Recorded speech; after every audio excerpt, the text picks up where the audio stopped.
And the excitement never ends around here. We got a parcel today from Smoky Mountain Whips, Blake Gorey in Asheville, North Carolina. A bag, which actually is very similar to the first whip I got from Blake Gorey at Smoky Mountain Whips. I think one of his brands is he ships a canvas bag with every whip.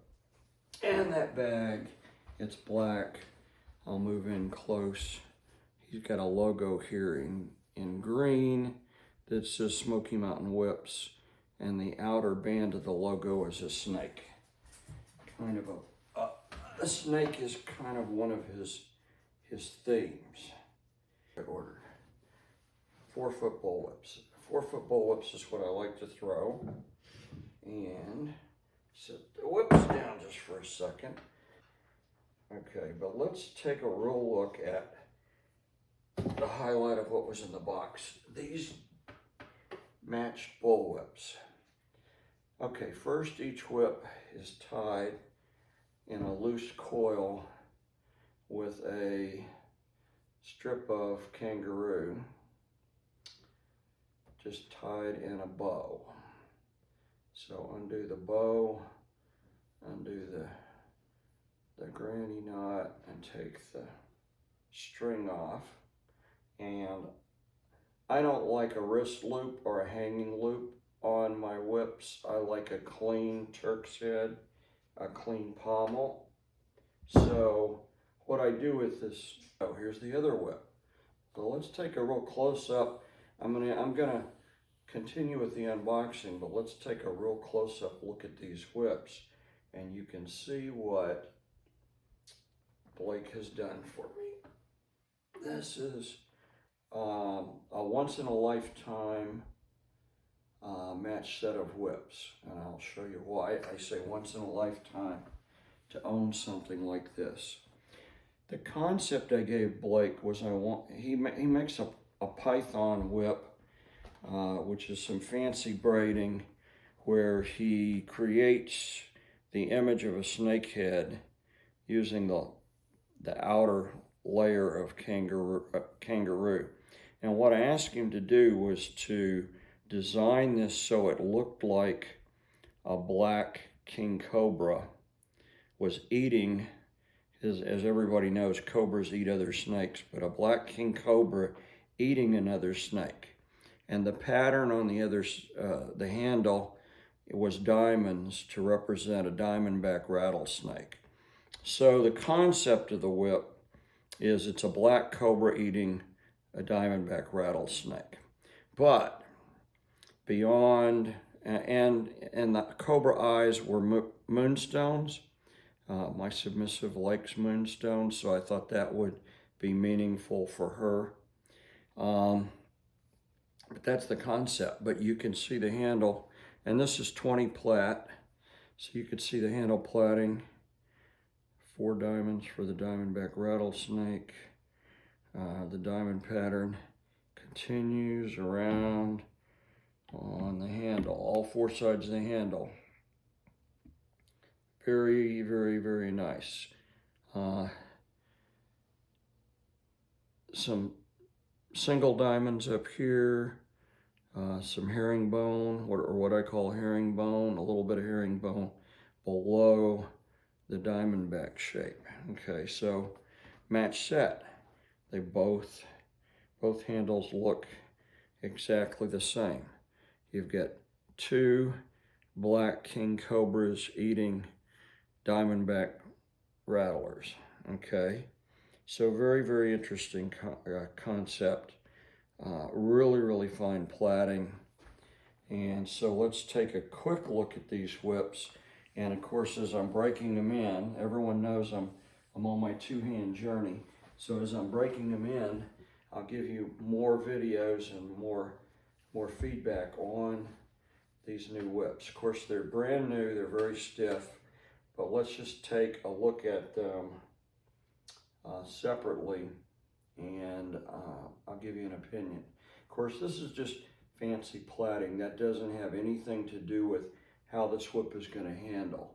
But that's my transition point. So that whip should be balanced right there, and it is, okay? But it's a match set, so the other whip should be balanced at the same point, and it is. So the balance points match, okay? These whips have been rolled as smooth as a baby's butt, so that they roll out straight. Folds out straight. It's a 2-belly whip, so it's going to be stiff until it gets broken in. That one rolls straight. See that arc against the spine. Arc straight against the spine.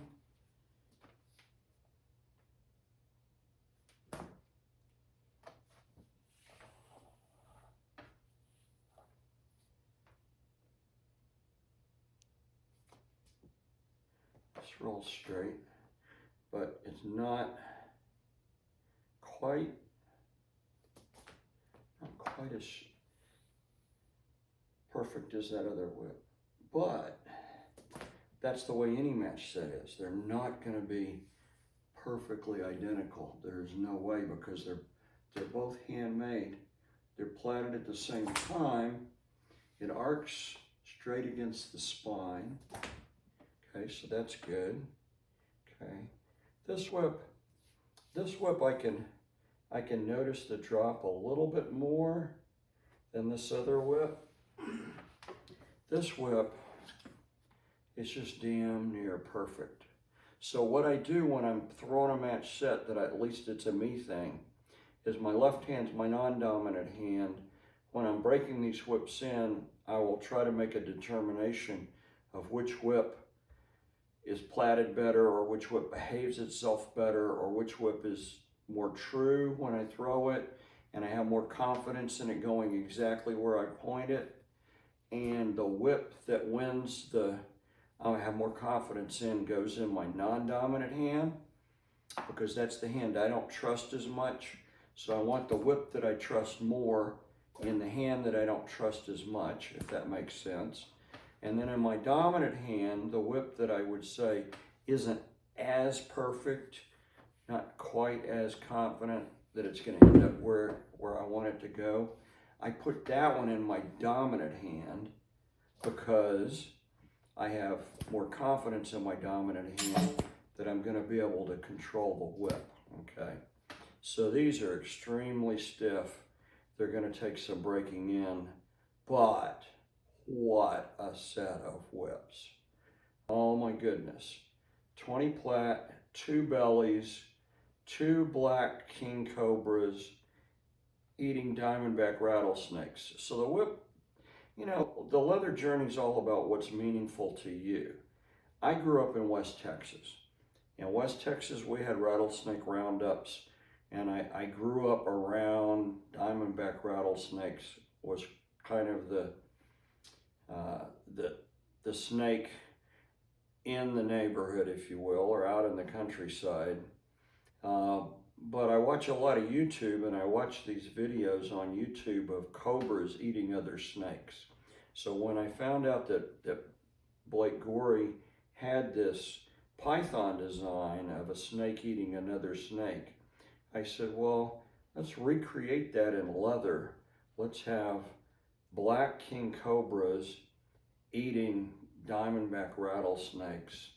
And if you're going to put a stone in to represent the eye of the snake, let's have it be a moonstone, because that's the stone that my submissive likes the most, is moonstones. And they're stiff. We're not going to get a crack out of them tonight.